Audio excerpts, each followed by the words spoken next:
Here we have the all-new 2024 Toyota Land Cruiser.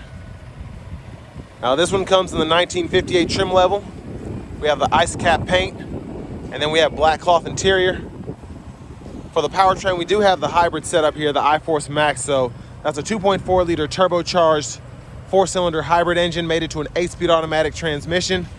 That gives us 326 horsepower and then 465 pound-feet of torque.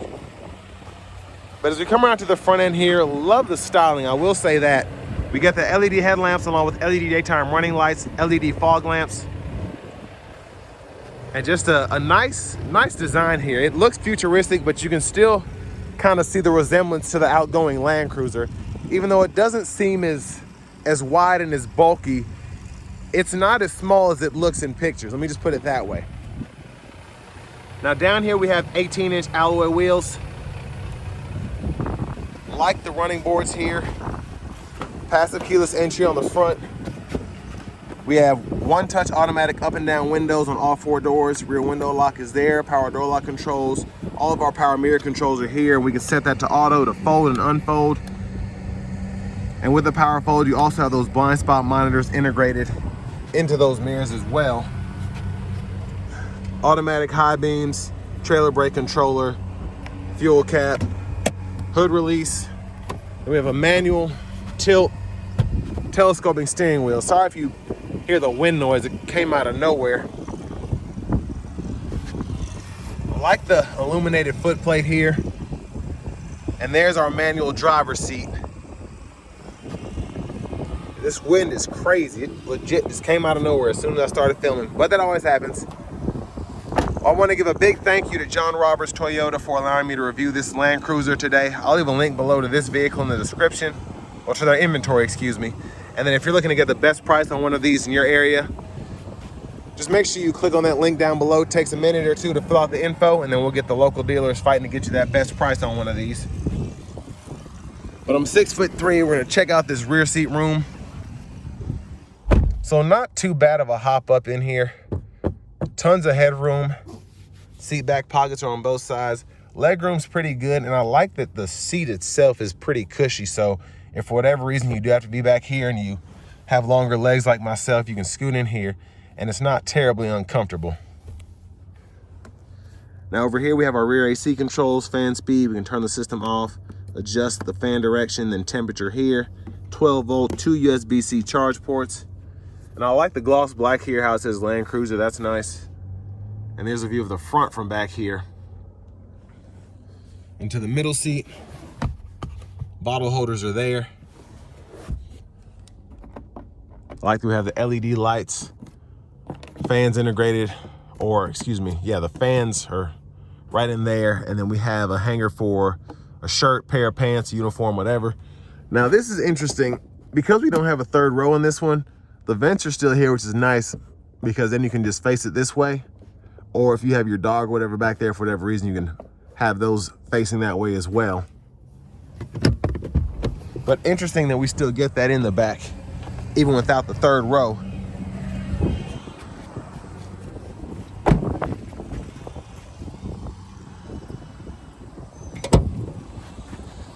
Now to the back end here, we do get the LED tail lamps, and I like the look of these as well.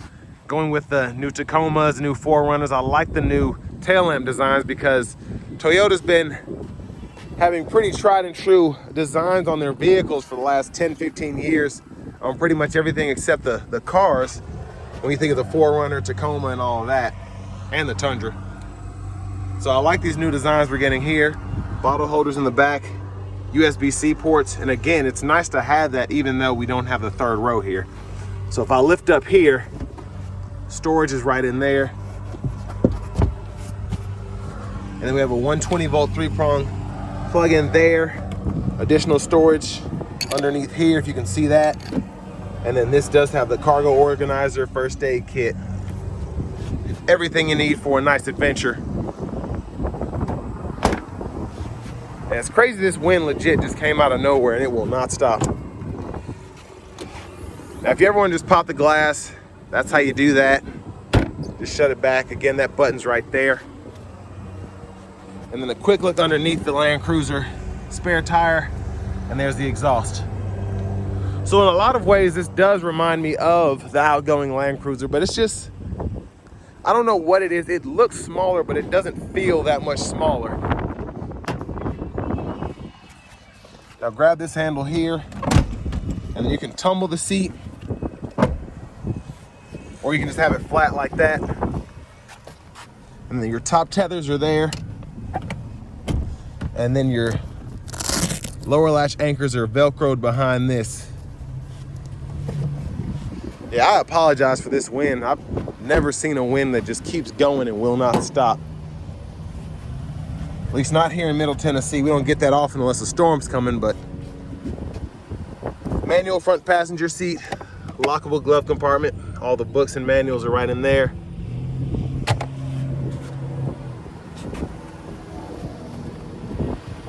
And I'm sorry if I'm moving a little slowly. As I said in some of the other recent videos, I sprained my ankle, so just hobbling around here. But back to the front. Oh, sheesh. Hood's a little heavy, so.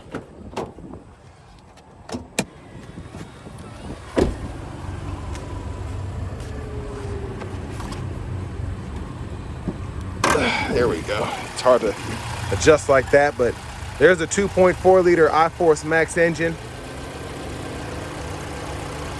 Again, you do get that hybrid setup, so when that battery's charged up, especially at an idle, the engine won't be on, which is nice. But let's go ahead and hop in the driver's seat.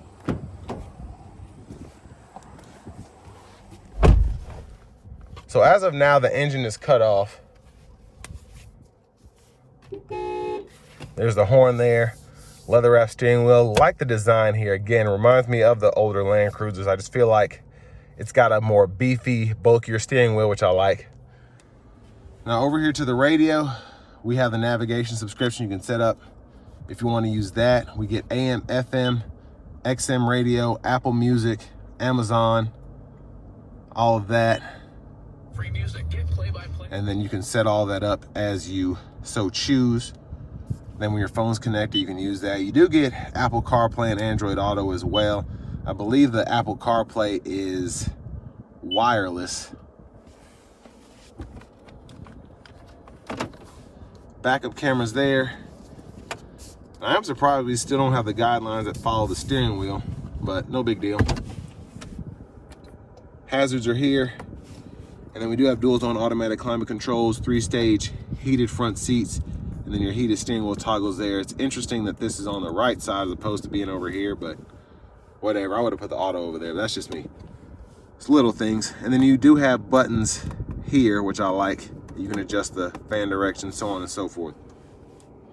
Now down here, 3 USB-C ports, which is interesting. We don't have a USB-A up here, but for most people, that's what you want anyway. Faster charging, all of that. Now here's the fun stuff. Drive mode, you just have sport, eco, normal, and that's it. But then you can decide if you want to use your electronically controlled transmission there, your crawl, so on and so forth. Electronic parking brake, pull up to engage, the brake, press down and disengage. Auto brake hold here. Differential locks are here, center, rear, traction control off. And then we do have our 4-wheel drive here, so we can put it in the high, low, and what have you. So center console cubby space, it's decent. And then I do like that we have a nice big area for the phone while it's on the charger. And then here, garage door transmitters right there. There are the lights. View of the back seat from up here. And pull this down. Vanity mirror. Now back to the steering wheel itself. Blinkers behind. Headlamp controls, fog lights, brights. Then we can flash there. Again, you can toggle your auto high beams there if you so choose. And then we do have automatic wipers, so one time off, auto low high. We can adjust that auto sensitivity here, rear wipers here, push back for the rear wiper fluid, pull up for the front wiper fluid. And then we have these 4 arrows to go through our center stack and the gauge cluster. You can go to your settings and fool with all of that there. So quite a bit. And then you can go in here, your meter settings, hold the OK to change your units or language if you want to do that. And volume can be adjusted there, up, down, voice recognition. And then we can go through track list or radio station presets there. And then we do have, I think, Safety Sense 3.0. So we have lane centering, lane departure warning, all of that there. And I'll kind of test that out when I take this on a test drive. And then you can hit this mode button to go through your audio sources if you want to do that. Push button starts there. Tow haul mode's right below. And then here's the key fob.